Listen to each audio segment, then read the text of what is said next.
So the Backlog is a show that's all about obscure retro games that are still cheap and easy to find. But the game that we're going to be talking about today is obscure, but it's not cheap or easy to find by any stretch of the imagination. But I did want to talk to you about it today and share my own personal story of triumph and how I was able to get a copy, and how with a little bit of work you can get it too, and why it's totally worth it. So the game we're going to talk about today is Little Samson for the NES. Little Samson was released in 1992, developed by Takaru and published by Taito. Takaru, a small development team headed by ex-Capcom employees, had struggled to create a game that would put them on the map. Taito, looking for a game that featured a charming character that could become their mascot, decided to publish Takaru's final attempt at creating a hit game. Despite how fantastic the game was, it didn't sell well at all, and Takaru closed their doors shortly after its release. The game begins as the seal containing a dark prince is broken by a thunderstorm. With his kingdom threatened, the king sends his messengers to recruit the 4 heroes who together can defeat the Dark Prince and restore peace to the land.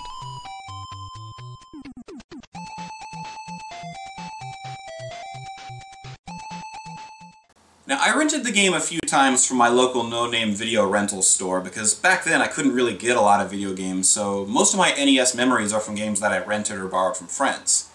It just kind of randomly popped into my head a few years ago, and I couldn't for the life of me remember what it was called, so I set on to the internet to find out.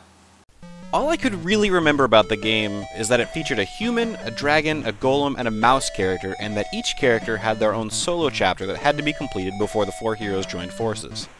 Most people had no idea what the game was, or suggested Dragon Warrior 4, which clearly wasn't correct. I searched off and on for years before someone finally reminded me the game was called Little Samson. That's when I went to eBay. When I saw how much the game was selling for, I was completely crushed. Because here was a game I was desperate to own because I loved it so much as a kid, and I had no chance of getting it because collectors were snapping it up just because it was rare. I had pretty much given up any hope of ever owning the game and just having it forever remain a unicorn game. A unicorn game is a game of almost mythical status, a game so rare and difficult to find that one holds little hope of ever actually seeing it in person. It's not a game about actual unicorns. That is, until I saw a fantastic episode of RetroWare TV's Gaming Historian, which he talked all about Little Samson, and pointed out that the game has no text at all, making Little Samson and its Japanese counterpart Seirei Densetsu Lickle virtually identical. My wife, who's been pretty savvy at purchasing Japanese products over the years, had been using a service called Selga that assisted foreign purchasers in buying things from Japanese auction sites like Yahoo Auctions Japan. Including shipping and service fees, I was able to get a Famicom copy of Seirei Densetsu Lickle for just shy of $100. Considering Little Samson easily goes for 5 times that amount, I was more than happy to pay it. So my copy finally arrived, and the game that had eluded me for so long was finally in my hands. I was finally able to sit back down and play the game after almost 20 years, and it did not disappoint. Considering Takaru's history with Capcom, it's easy to see that Lickle's gameplay is similar to Mega Man. There's plenty of running, shooting, and jumping, but the 4 playable characters, each with their own skills and abilities, add a lot of variety to the experience. Lickle is the most well-rounded of the characters, with great jumping skills, his trusty bell weapon, and the ability to climb on walls and ceilings. Kakira the Dragon is able to fly and shoot fireballs, and holding down the attack button will charge up her fireballs for even more damage potential. Gam the Golem is slow and has poor jumping abilities, but he has more health and deals far more damage than the other characters, and he's the only one who can walk on spikes and attack in all 4 directions. KO the Mouse is really fast and can drop bombs and fit in tight areas the other characters can't reach, but he's the most fragile of the 4. The game's levels are all designed to take advantage of the different strengths of the heroes, and you can switch between any of them on the fly.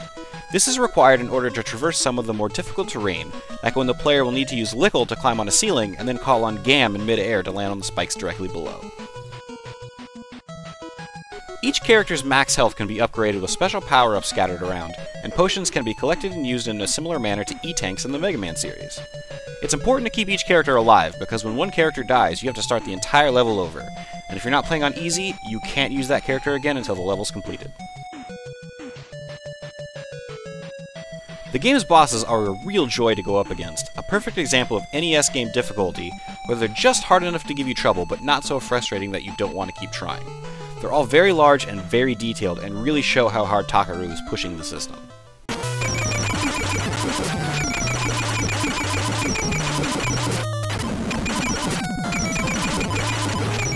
Lickle is a phenomenal game.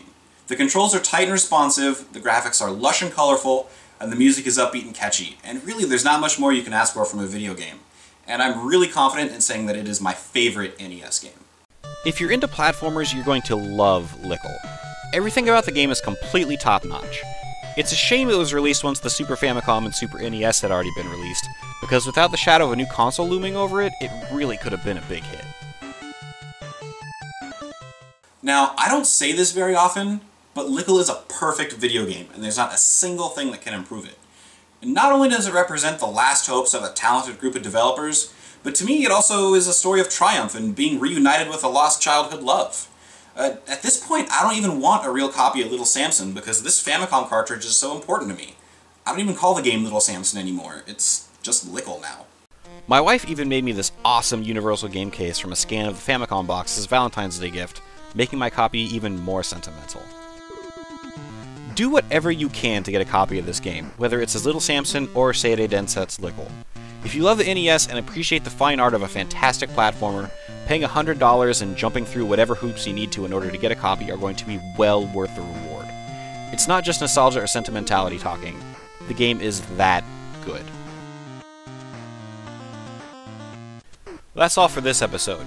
In order to keep up with what's going on with the Backlog, make sure to subscribe to the YouTube channel, check out our website, and like us on Facebook.